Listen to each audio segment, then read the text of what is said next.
Hey guys, in this video I'm showing you how to connect a PS4 controller to PC for Mortal Kombat 11, so you can play with full control and comfort, no matter your setup.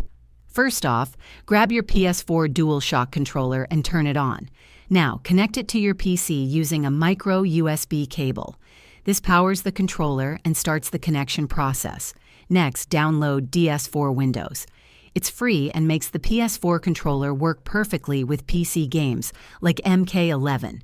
Install the app, open it, and follow the prompts to pair your controller via USB or Bluetooth.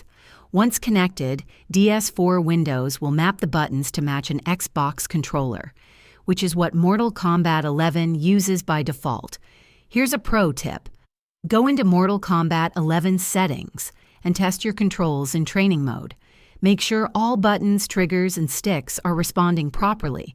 You can also customize the layout in DS4 Windows if you want to rebond moves for faster combos.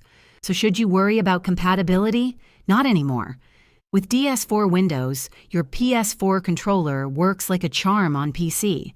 Let me know in the comments if you use a PS4 or PS5 controller, and which fighter you main. And if you found this helpful, hit like and subscribe.